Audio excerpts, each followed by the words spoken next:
নমস্কার, আমি সন্দীপ। কিছু ভুতুড়ে কান্না দিয়ে ভরানো আমার ডায়েরি। ভূতেরও কষ্ট হয়, সেই ডায়েরি থেকেই আজ আপনাদের জন্য বাঁশি। এবার আপনাদের কানে ভাসবে আমাদের বিশেষ নিবেদন, বাঁশি।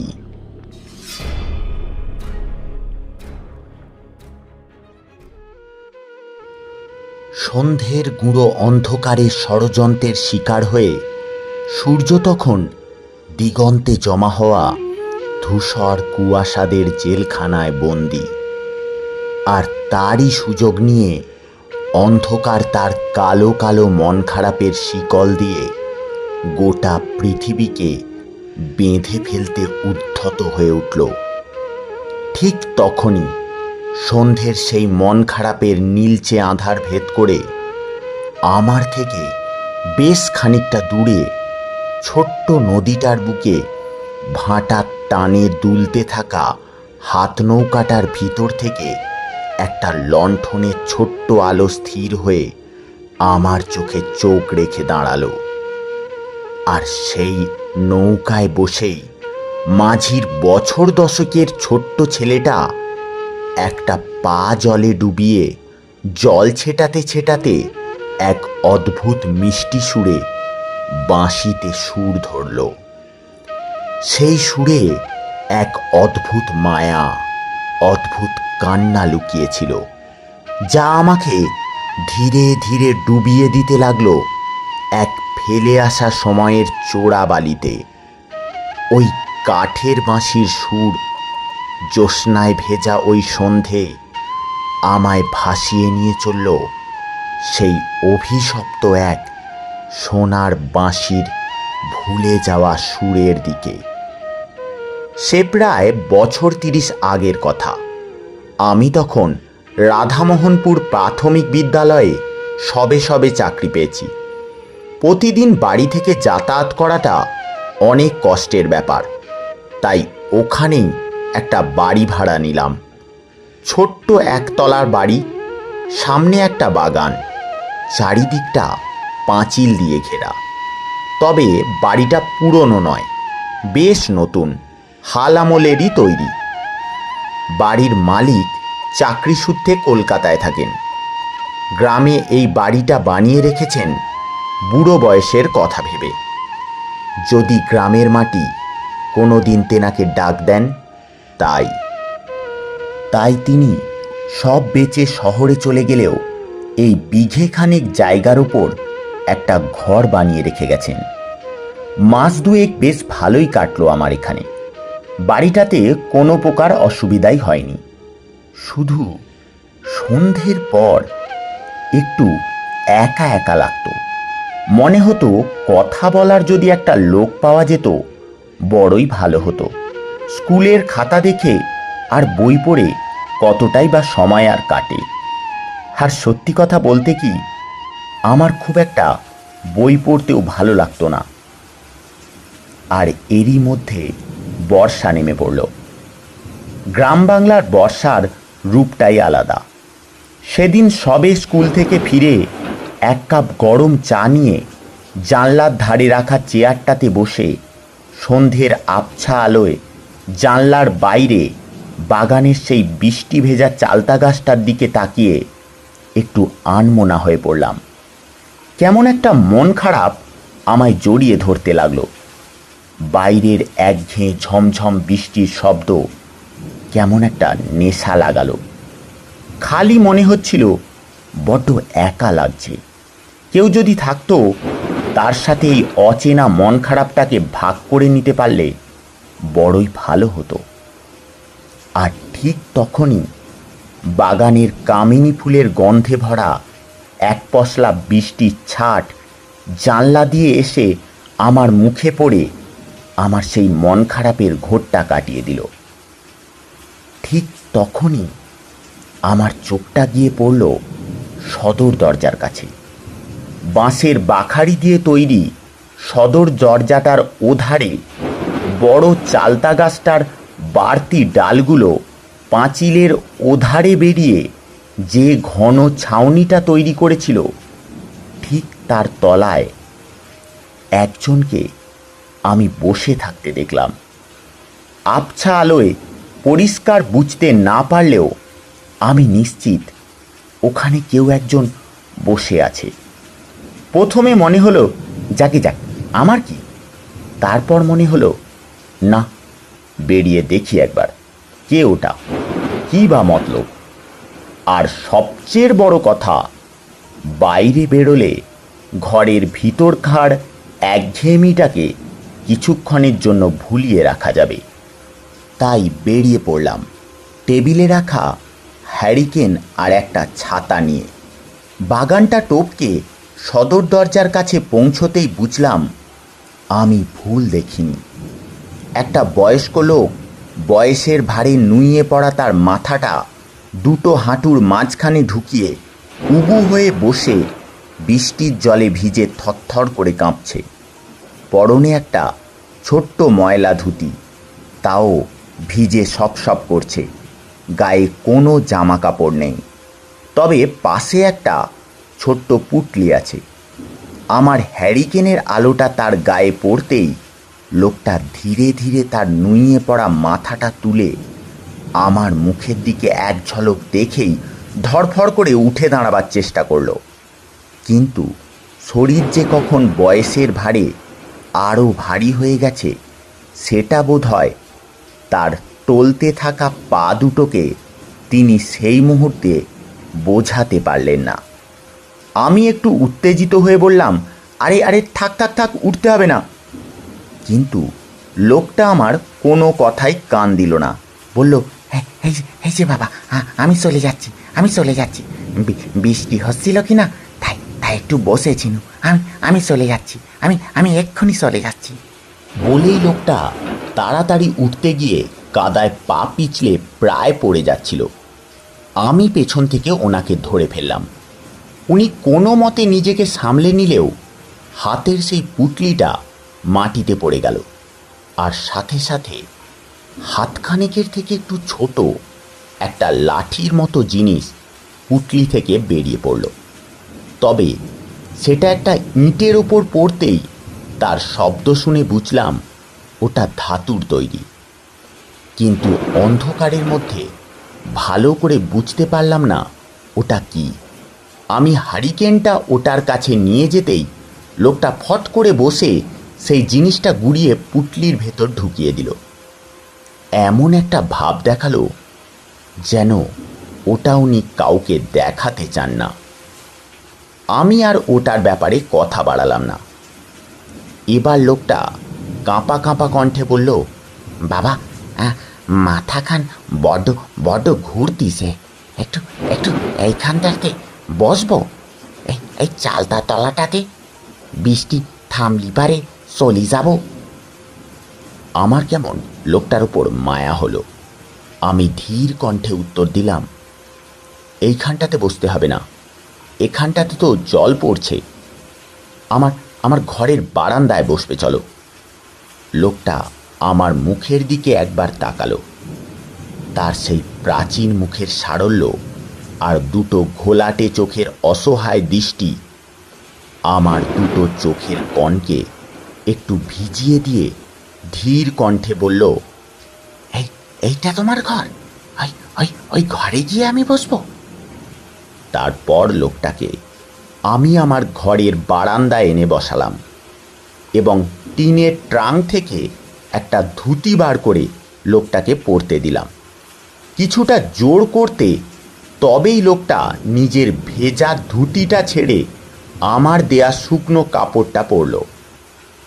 বারান্দার একটা খুঁটিতে হেলান দিয়ে নিচের দিকে মাথা করে বোবা অন্ধকারের মতো বসে রইল। আমি সেই অন্ধকারটাকে একটু হালকা করার জন্য বললাম, চা খাবেন? তিনি ঘাড় নেড়ে সম্মতি জানালো। আমি একটা কড়ির কাপে করে ওনাকে এক কাপ গরম চা এনে দিলাম। উনি দুটো হাত দিয়ে অত গরম চায়ের কাপটা অনায়াসে ধরে মুখের কাছে নিয়ে একটা লম্বা চুমুক দিলেন। তখনও উনি ঠান্ডায় একটু একটু কাঁপছিলেন, তাই অত গরম চায়ের কাপটা উনি মাত্র কয়েকটা চুমুকেই শেষ করে মেঝেতে নামিয়ে রাখলেন। এবার ওনাকে একটু ধাতস্থ দেখাচ্ছিল, আর আমি ঠিক তখনই আমার প্রশ্নটা করলাম, আর উনি সরল মনে আমার প্রশ্নের উত্তরগুলো দিয়ে চললেন। তা আপনার বাড়িটা কোথায়? আর এত ঝড় বৃষ্টির মধ্যে আপনি কোথায় বা যাবেন? বুড়ো উদাস মনে ফ্যাল করে আমার মুখের দিকে তাকিয়ে উত্তর দিল, বাড়ি? আমার আমার বাড়ি নেই তো। আগে ছিল ছোট্ট একটা মাটির ঘর ছিল, হ্যাঁ এখন নেই। এখন যেখানেই রাত নামে সেখানেই মাথায় এই পোঁটলাটা দিয়ে শুয়ে পড়ি। ওইটাই আমার ঘর। আগে কদিন ওই পশ্চিম পাড়ার মন্দিরটাতে ঠাঁই নিয়েছিল, তারপর ওরা আমায় তাইরে দিল। বললেন, ঠাকুর থানে নোংরা পাগল ছাগলকে শুতে দিলে নাকি ঠাকুরের আবার পিতিষ্ঠে করতে হবে। বলেই লোকটা একটু অদ্ভুতভাবে হেসে ফেলল। আমি একটু সহজভাবে বললাম, কি হলো, হাসলে যে বড়? সে বলল, দেখো দেখি কাণ্ড, ঠাকুরের আবার জাত। আমি আবার জিজ্ঞাসা করলাম, তোমার কেউ নেই? লোকটা একটু অবাক হয়ে আমার মুখের দিকে তাকিয়ে কিছু একটা মনে করার চেষ্টা করে মাথাটা চুলকাতে বলল, কি জানি, কই চোখে তো দেখি নাই, কিন্তু খালি মনে হয় আসে। ওরা আসে, আমার আশেপাশেই আসে। কথাটা শুনেই আমার মুখে একটা কালো ভয়ের ছায়া ঘনিয়ে এলো, আর সেই বুড়ো লোকটা সেটা মুহূর্তের মধ্যে বুঝতে পেরে একটু উত্তেজিত হয়ে বলল, আরে বাবা, ভূতটুত নয় গো, ভূতটুত নয়, মায়া। ছোট 8 বছরের ছেলেটা কঠিন অসুখে মরল, তারপর বউটাও মরল। ওরা তো আমার জীবন ছিল, জীবন। একটু মায়া তো পড়বে নাকি? এখন মনে হয় ওদের জন্যই বেঁচে আছি। তবে আর একটা কাজ হলি পারি, ছুটি, চিরতরে আমার ছুটি। লোকটা আপন মনে বলে চলল।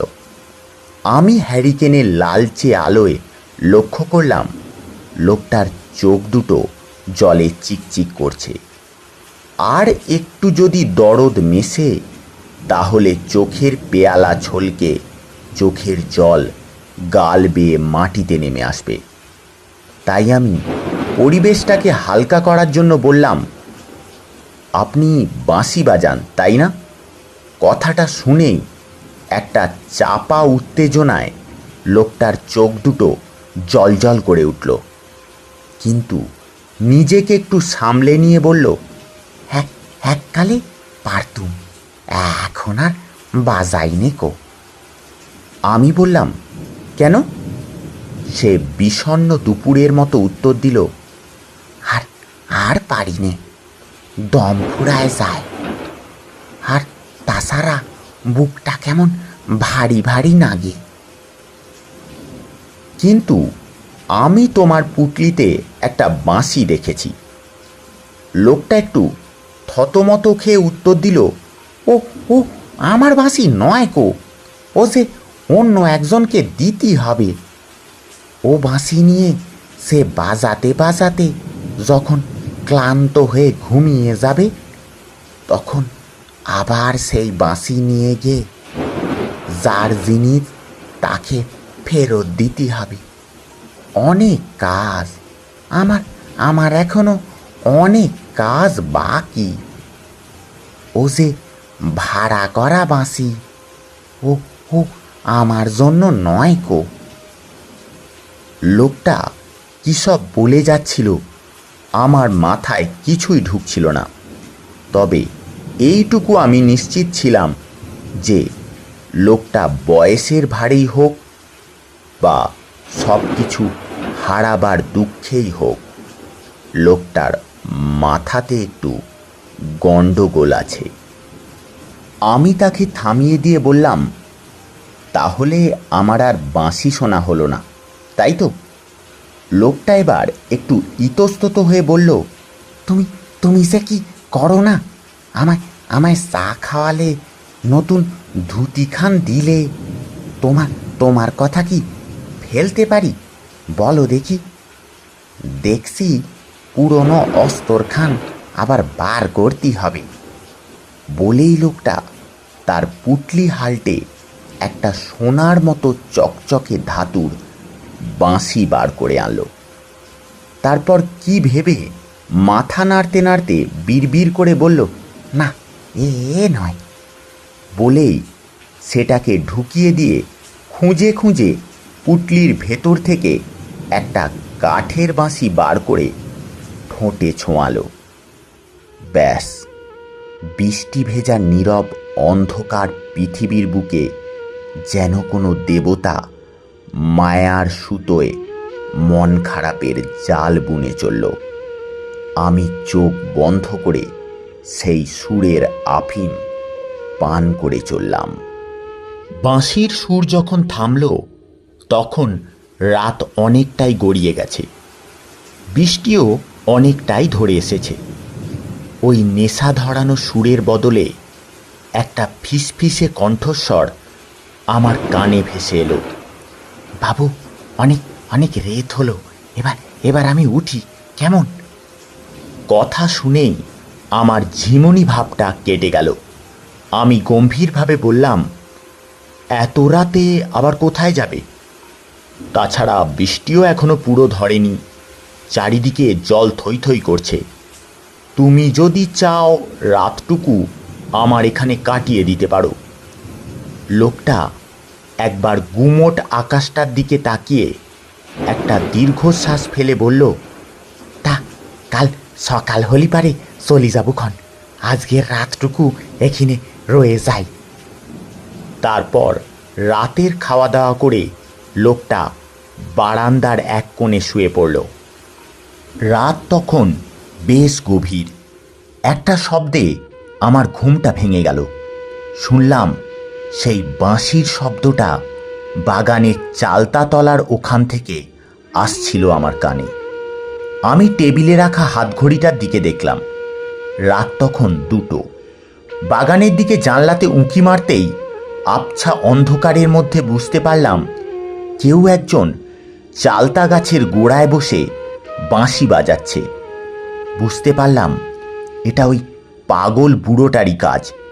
আমি হ্যারিকেনটা নিয়ে বেরোতেই লোকটা সেখান থেকে উঠে গুটি গুটি পায়ে আমার কাছে এসে দাঁড়ালো, আর একটা শিশুর মতো সরল হাসি হেসে বলল, বুড়ো বুড়ো শোক তো, তাই ঘুমটা বড় ধরতি চায় না, পশা দেহটা কেমন আনসান করে, ফুরিয়ে যাওয়া সময়গুলো বড় বড় পিছু ডাকে। চোখ বন্ধ করলি পারেই চোখের সামনে সেলিটার মুখটা ভেসে উঠে, ওর ওর কথাগুলো সব মনে পড়ে যায়, তাই তাই একটু। বলেই লোকটা চোরের মতো টুকটুক করে হেঁটে বারান্দায় গিয়ে আবার শুয়ে পড়ল। ভোরবেলা থেকে আবার বৃষ্টি নামল। সকালে ঘুম থেকে উঠে দেখলাম বুড়ো তখনও শুয়ে ঘুমোচ্ছে। গায়ে হাত দিয়ে ডাকতে গিয়ে বুঝতে পারলাম জ্বরে গা পুড়ে যাচ্ছে। আমি তাকে 1 ডোজ হোমিওপ্যাথির ওষুধ আর 1 বাটি বার্লি খাইয়ে স্কুলে চলে গেলাম। বলে গেলাম, ঘরেই থাকবে, আমি না আসা পর্যন্ত কোথাও যাবে না। লোকটা ঘাড় নেড়ে জবাব দিল, মুখে কোনো কথা বলল না। এদিকে স্কুলে গিয়ে একটা কথা জানতে পারলাম, ব্যাপারটা বেশ গুরুতর। রাধামোহন মন্দির থেকে ঠাকুরের সোনার বাঁশিটা চুরি গেছে। কথাটা জানলাম মন্দিরের পুরোহিতের ছোট ছেলে শিবশঙ্কর বাবুর কাছ থেকে। উনি আমাদের স্কুলের অঙ্কের মাস্টার মশাই। কথাটা শুনেই আমার কেমন একটা খটকা লাগলো। এটা সেই সোনার বাঁশিটা নয় তো? বুড়োটা কি তাহলে চোর নাকি? আমি ব্যাপারটা গোপন করার চেষ্টা করলাম, কিন্তু শিবশঙ্করের মুখে একটা প্রবল দুশ্চিন্তার ছাপ। কারণ কাল জন্মাষ্টমী, মন্দিরে ধুমধাম করে পুজো, আর যদি ঠাকুরের আসল বাঁশিটা না থাকে তাহলে ব্যাপারটা যে কতটা অমঙ্গলের সেটা শিবশঙ্করের মুখ দেখলেই বোঝা যায়। আমার তাকে দেখে খুব খারাপ লাগলো, তাই ওকে আমি গোপনে ডেকে বললাম, দেখো শিবশঙ্কর, আমি একটা লোককে চিনি যার কাছে আমি একটা সোনার বাঁশি দেখেছি। সন্দেহটা আমার ওখানেই যে ওনার কাছে অত দামি জিনিস থাকার কথা নয়, তবে ওটা সত্যি সোনার কিনা বা ওটাই যে এই বাঁশিটা, সেই ব্যাপারে আমার কোনো ধারণা নেই। তাই ব্যাপারটা আমি আগে নিজে দেখতে চাই, আর তার আগে তুমি এই কথা কিন্তু কাউকে বলতে পারবে না, কারণ খুব বয়স্ক মানুষ, চাই না কোনো ভুলভ্রান্তি হোক। শিবশঙ্কর রাজি হয়ে গেল। আমি বাড়ি ফিরে রাতের অপেক্ষায় রইলুম। লোকটা ঘুমিয়ে পড়লে ওর পুটলিটা খুলে দেখব বলে, কিন্তু লোকটা যেন নিশাচর। সেই রাতে সে যেন ঘুমকে ছুটি দিয়েছে। বারান্দায় বসে সে আপন মনে বাঁশি বাজিয়ে চলল। সেই বাঁশির সুরে আমার শরীরটা কেমন ঝিমিয়ে পড়তে লাগলো।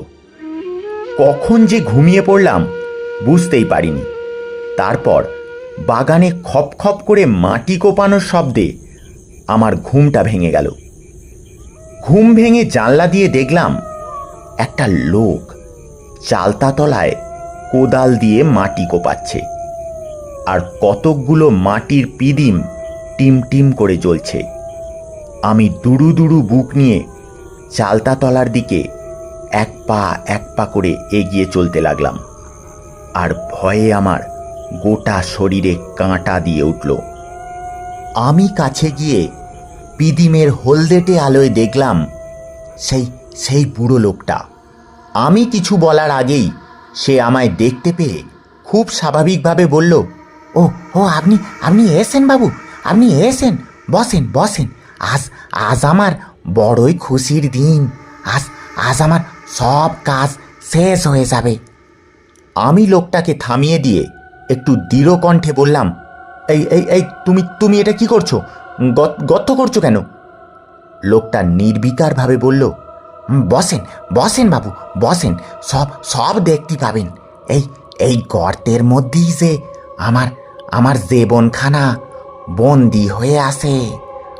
আপনি বসেন। আমি একটু বিরক্ত হয়ে বললাম, এই যে সেই সোনার বাঁশিটা কোথায়?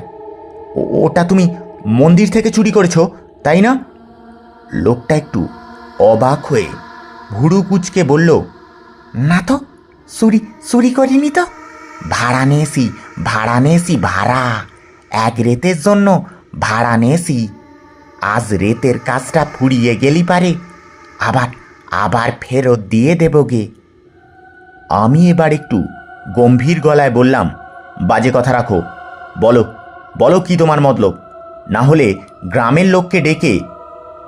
আমাকে কথাটা শেষ করতে না দিয়েই লোকটা আমার হাত দুটোকে ধরে কাঁদো কাঁদো হয়ে বলল, না না বাবু না, এমন কাজ আপনি করবেন নেকো। আজকের দিনটার জন্য আমি অনেক দিন গুনেছি। এমন কাজ আপনি করবেন নে। আমার যেন কেমন মায়া হলো। আমি তার কথা মতো বসে রইলাম, সে কি করছে সেটা দেখবার জন্য। লোকটা গর্তটা খুলে গর্তটা থেকে যা বার করে আনলো সেটা দেখে আমার ভিড়মি খাওয়ার জোগাড়। দেখলাম একটা নর কঙ্কাল। সেটা দেখার পর আমার মুখে আর কোনো কথা নেই। লোকটা আমার দিকে দেখে বলল, এই যে বাবু, এটাই আমার ছেলে। আমি একটা প্রশ্ন করতে যাচ্ছিলাম, কিন্তু লোকটা নিজেই আমার না করা প্রশ্নের উত্তর দিয়ে দিল। আপনি আপনি ভাবতেছেন এখানে এখানে কি করে এলো? এই যে এই যে যে বাড়িটাতে আপনি আপনি থাকেন, এইখানে আগে আমার ঘর ছিল। ছেলের অসুখের জন্য ভিটে মাটি সব বন্ধক দিয়ে দিনু। ব্যাস, ছেলেও গেল, আমার ঘরও গেল, কিছুই ধরে রাখতে পারিনি কো। শুধু একটা একটা কথা এখনো এখনো আমার কান দুটোতে বাজে। আমি একটু একটু করে তার ব্যথার রূপকথায় হারিয়ে যেতে লাগলাম। শুধু এইটুকু দেখলাম যে তার জল ভরা দুটো চোখে পিদিমের লালচে আলো পড়ে চিকচিক করছে। সে বলে চলল, কবরেজ, হাকিম, ডাক্তার, বদ্যি সবই বলে দিল ও ও ছেলে আর বাঁচবেনি। সবাই সবাই জেনেও গেল, শুধু জানল নি আমার ছোট গোপালটা। সে সে বিছানায় শুয়ে শেষবারের মতো বায়না ধরেছিল, বাপ, ওই বাপ, এইবারের জন্মদিনে আমায় ওই কেষ্ট ঠাকুরের মতো একখান সোনার বাঁশি কিনে দিবি। আমি চোখের জল বুকের মধ্যিখানে লুকিয়ে রেখে মিথ্যে কথা বলেছিনু। বাসা আমার সেই রাতেই চলি গেল। বাপের বাপের বুকখান মরান নদীর মতো শূন্য করে দিয়ে চলে গেল। আর আজ আজ আমার খোকার জন্মদিন। এত বছর পরেও সোনার বাঁশি কেনার টাকা জোগাড় করতে পারিনি। তাই তাই যেমনও কটা পয়সা মন্দিরের রেকাবিতে রেখি সুপি সুপি বাঁশিখান ভাড়া করে এনেছি। তবে তবে চুরি নয়, ওই ওই মন্দিরের ভগবানকে বলে বলে তবে এনেছি। আমি শুধু পাথরের মূর্তির মতো দেখে চললাম। একটা মাটির পৃথিবীর ভগবান তার সন্তানকে সোনার বাঁশি ছুঁয়ে ঘুম পাড়িয়ে চলেছে। তবে এই ভগবান আর যাই হোক, চোর হতে পারে না। আরে সে যদি চোর হতো তাহলে সেদিনই কি ভগবানের হাত থেকে নিজের সন্তানের বুকের ধূপপুকুনিটা চুরি করে নিত না?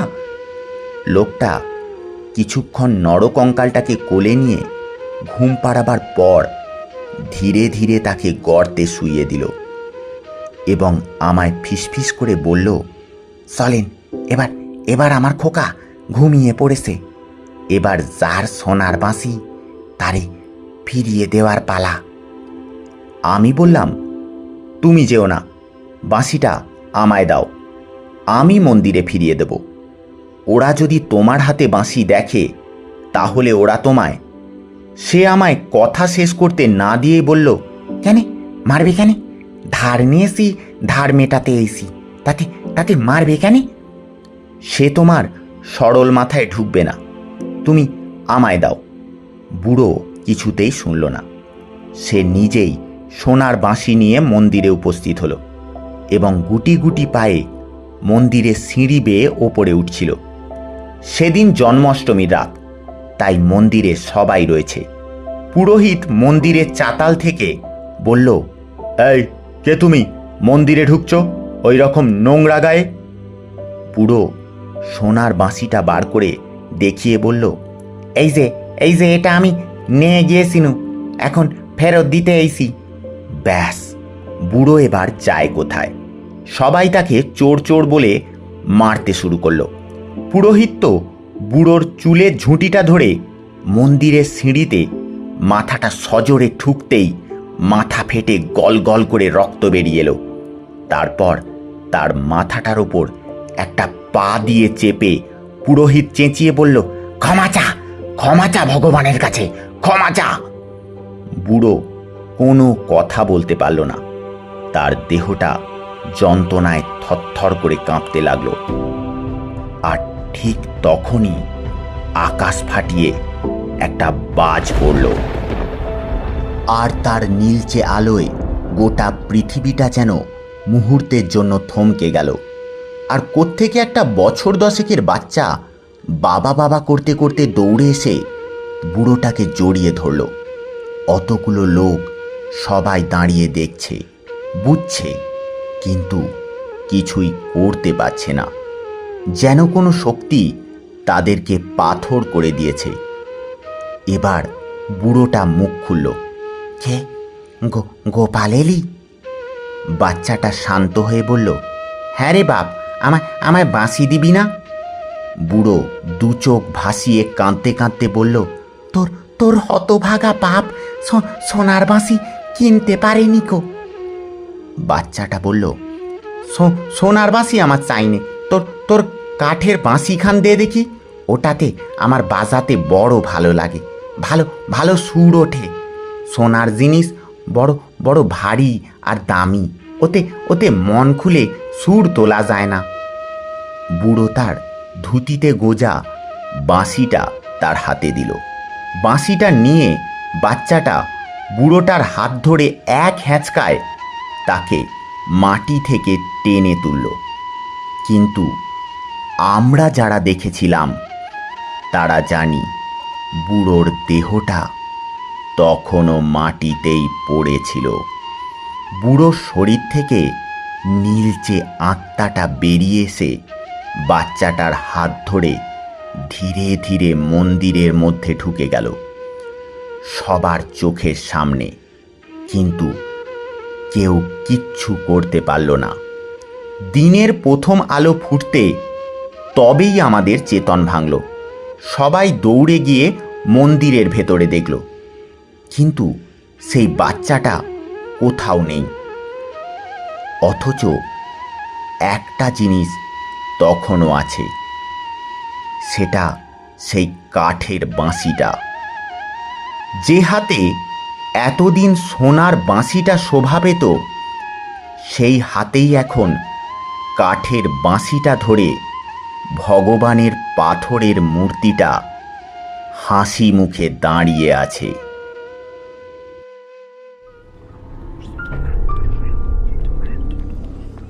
এতক্ষণ আপনারা শুনছিলেন বাঁশি।